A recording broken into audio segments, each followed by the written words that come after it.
Think your job is bad? Imagine spending your life wading through raw sewage, collecting leeches with your bare hands, or cleaning up after medieval nobles. Not their messes, their butts. Welcome to the dark, disgusting, and downright bizarre world of medieval jobs you've never heard of.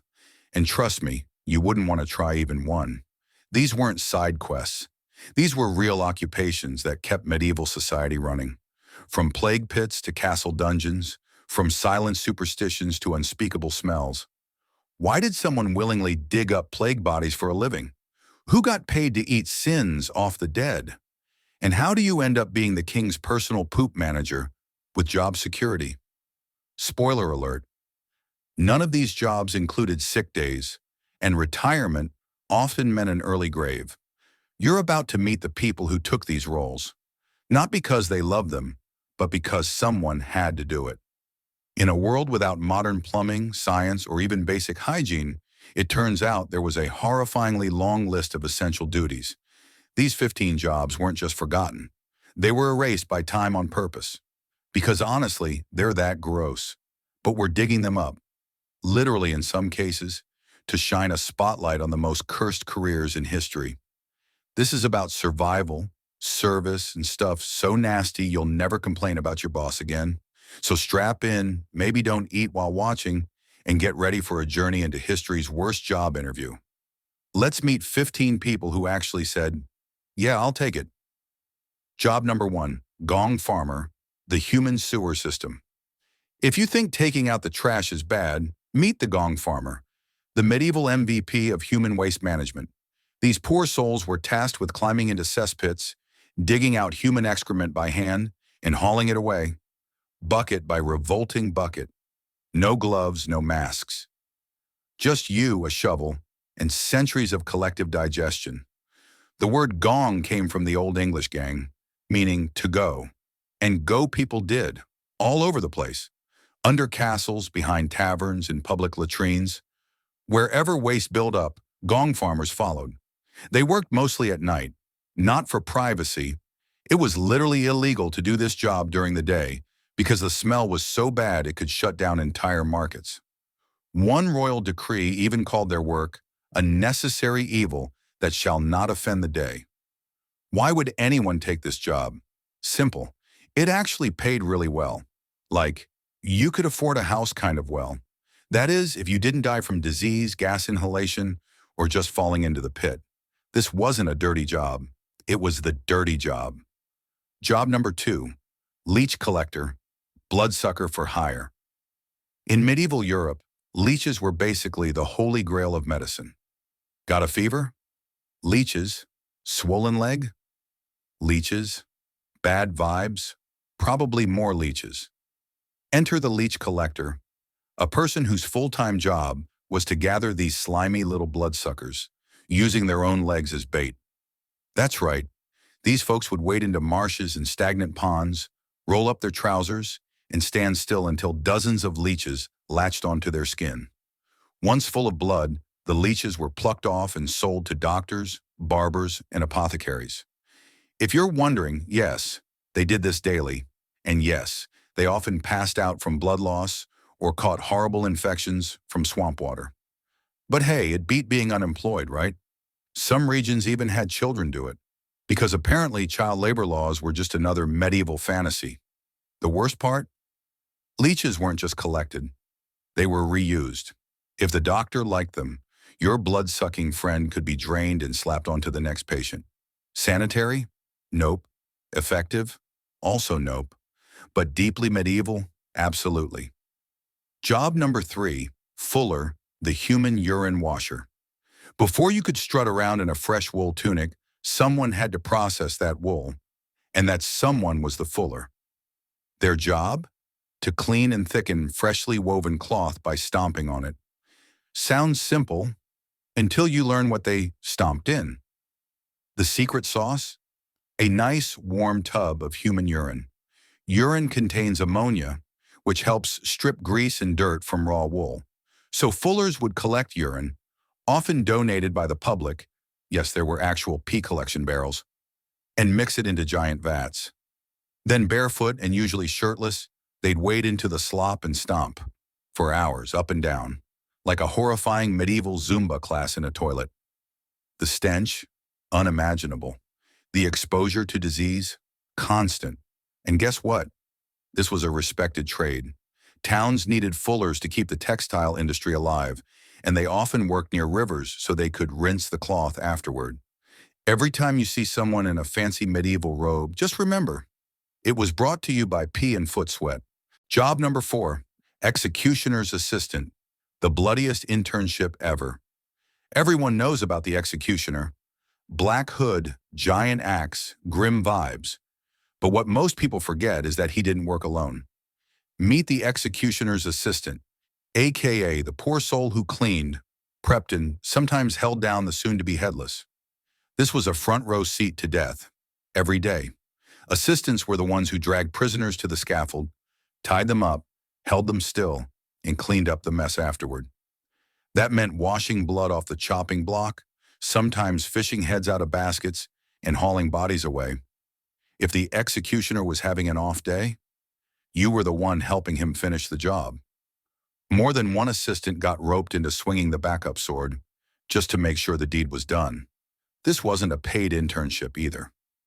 Most assistants were criminals working off sentences or family members of executioners stuck in a generational blood trade. Worst part? Social life. Even if you helped justice get served, nobody wanted to sit next to the guy who wiped up the beheadings.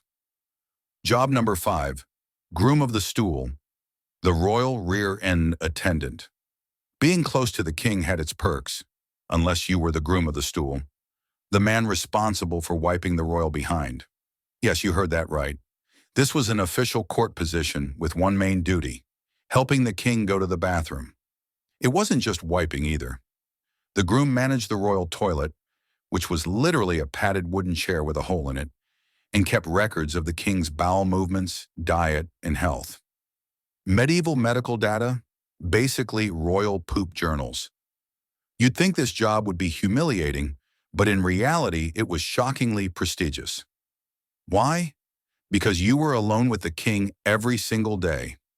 And in a world built on secrets and politics, access was power. Grooms often became trusted advisors, helping shape royal decisions from the throne, literally. Still, no matter how powerful you got, you couldn't escape the fact that your entire career started with toilet duty. It was a weird mix of nobility and nobility's worst moments. Job number 6, plague barrier, the medieval body collector. When the Black Death swept through Europe, death came faster than anyone could handle. Cemeteries overflowed, towns were paralyzed, and someone had to clean up the mess. Enter the plague barrier, the medieval world's last responder. Their job? Collect the dead, pile the dead, bury the dead, repeat until you dropped. Plague barriers went door to door, carting off corpses of entire families. Often they'd find people still alive, barely clinging on. And yes, there are chilling accounts of people being buried alive by mistake in mass graves. There was no protective gear, just a cart, a shovel, and maybe a cloth soaked in vinegar over your face. And forget social respect. People crossed the street to avoid you, assuming you were next in line for death. The pay? Barely enough for food. The risk? Unbelievable. The trauma? Lifelong if you lived long enough to feel it. In a time when fear ruled everything, plague barriers saw more death than any knight soldier or king ever did, and nobody remembers their names. Job number 7, rat catcher, the original pest control. Before exterminators had traps and poison, cities relied on rat catchers, brave and possibly insane individuals who hunted down disease-ridden rodents by hand. Their job? Track rats through medieval streets, cellars, and sewers, then grab them, bag them, or club them to death. Sometimes they used dogs or ferrets. Other times, it was just you versus the rat swarm. Why were rat catchers so important? Because in a world without sanitation, rats were everywhere, and they carried fleas, and those fleas carried the plague. If too many rats showed up, entire neighborhoods could drop dead. It was a dirty job, but also kind of heroic. Catchers were the first line of defense between cities and another outbreak. But there were problems. The job paid poorly, bites were constant, and you were always surrounded by filth and fleas. And because rats were tied to death, people often blamed the rat catcher for bringing bad luck, not removing it.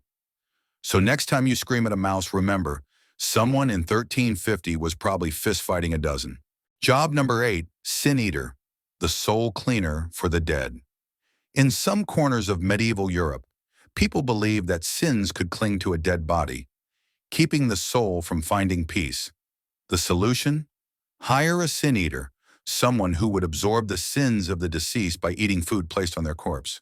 The ritual was simple but deeply disturbing. Bread, salt, or ale was laid on the chest or face of the body.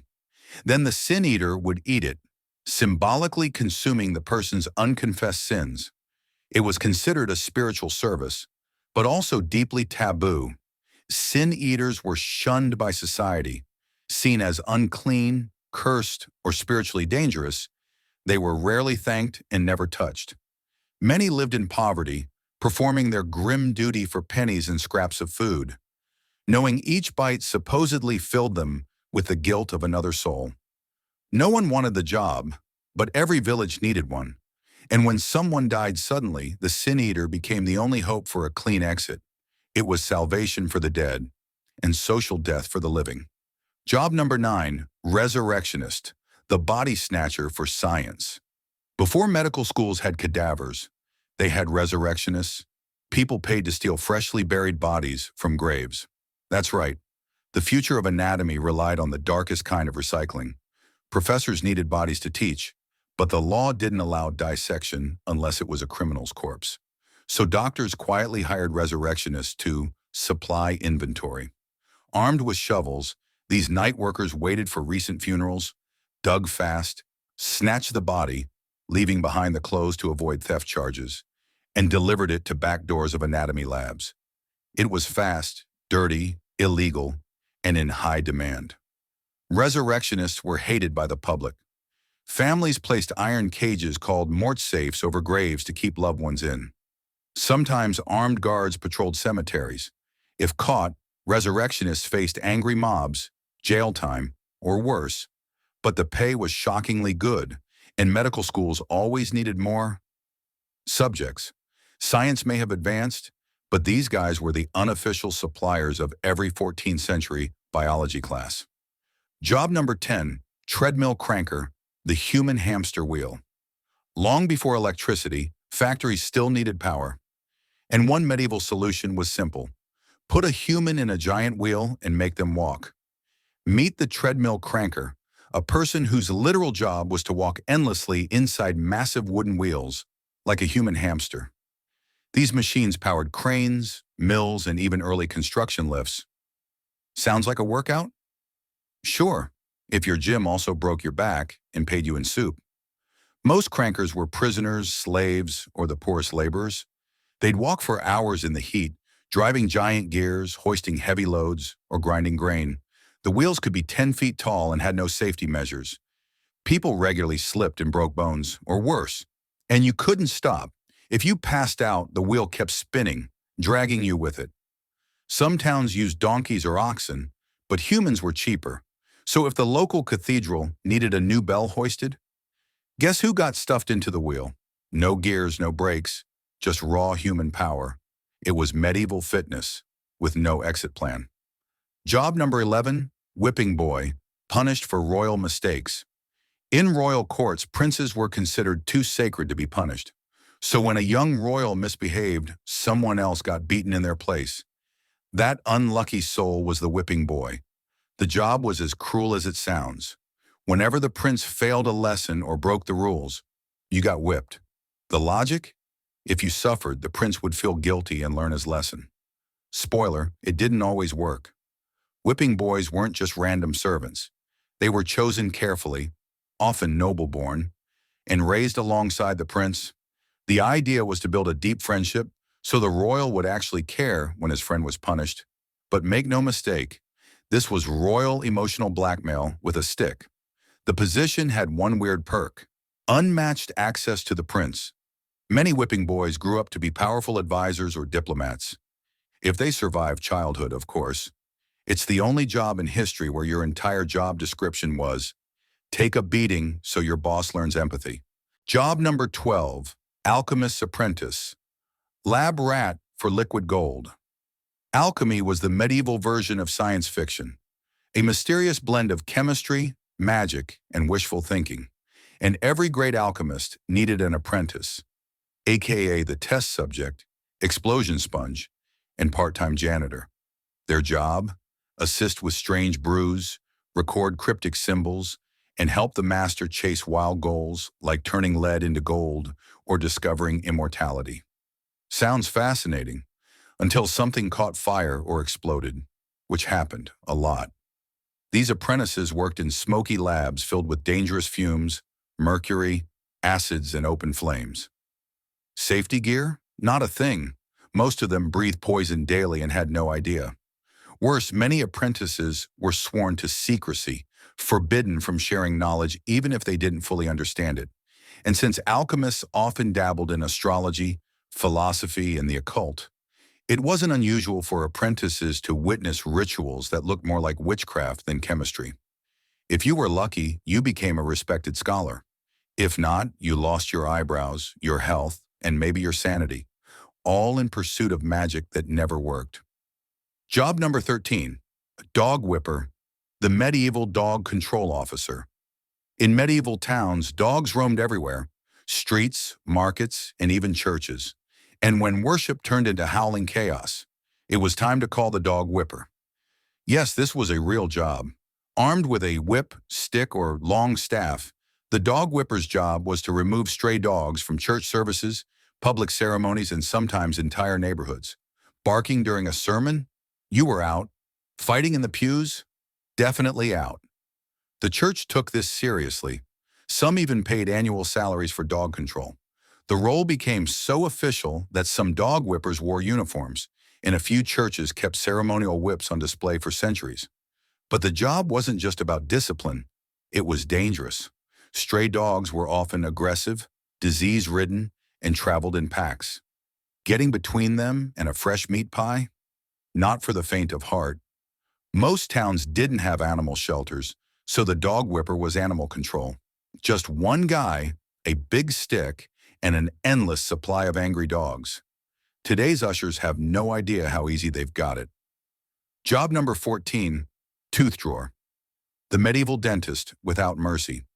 Toothaches in medieval times weren't just painful, they were terrifying, because the solution wasn't a root canal or numbing gel. It was the tooth drawer, a traveling dentist with zero training and one goal: yank it out, fast. Equipped with pliers, tongs, and sheer confidence, tooth drawers set up shop in markets, fairs, or the corner of a street. No anesthesia, no sterilization. Just brute strength and a crowd to cheer you on. To calm the nerves, some offered alcohol. Others used music or drums to drown out the screaming. The worst part? Most of these dentists were just blacksmiths, barbers, or butchers moonlighting as tooth experts. And infections were common, because cleanliness was basically a myth. Tooth drawers also did miracle cures, like removing worms they claimed lived inside rotten teeth. Spoiler, those were just nerves or fibers. If your molar hurt in 1350, you had two choices: live in agony or let someone rip it out with a metal hook. Either way, you were in for a bad time. Job number 15, goose herd, the medieval bird wrangler. In a world without cars, Amazon, or grocery stores, geese were everything. They gave meat, eggs, feathers, grease, and needed to be moved from farms to markets. But how? Enter the goose herd, a person whose job was to walk dozens, sometimes hundreds, of loud, angry geese across the countryside. No fences, no leashes, just a stick, some patience, and a full day of honking chaos. Goose herds led their flocks through forests, rivers, and busy towns, keeping them away from predators, thieves, and mud puddles deep enough to trigger a full-blown feathered riot. Geese are smart and mean. One wrong move and you're being hissed at, chased, or pecked into submission. Some herds covered dozens of miles, guiding the birds with trained dogs or rhythmic calls. By the time they reached the market, they were exhausted, bruised, and probably rethinking every life choice. Being a goose herd wasn't glamorous. It was noisy, messy, and strangely dangerous. But in medieval Europe, someone had to escort the feathery army into town. So, still think your job is rough? You could have been ankle-deep in sewage, fist-fighting geese, or biting into corpse bread for a living. These weren't punishments or rare situations. They were actual careers, essential to keeping medieval society running. Behind every castle and cobbled street were ordinary people doing extraordinary and often disgusting things just to survive. These 15 forgotten jobs show us something powerful. History wasn't just shaped by kings, queens, or knights. It was built, literally and figuratively, by the people in the shadows, the ones who hauled, buried, cleaned, bled, and endured every nightmare the era had to offer. They weren't honored. They weren't remembered. In most cases, they weren't even thanked. But without them, there would have been no cities, no churches, no science, and probably no functioning society at all. It's easy to romanticize the Middle Ages, the armor, the battles, the legends. But real life was gritty, brutal, and run by people doing jobs so nasty we erase them from memory. Until now. So which of these jobs could you survive? Drop your answer in the comments. And if this wild ride through medieval misery made you laugh, cringe, or appreciate your modern plumbing just a little more, smash that like button, subscribe for more forgotten history, and share this video with someone who thinks their 9 to 5 is hard. History's nastiest jobs, forgotten no more.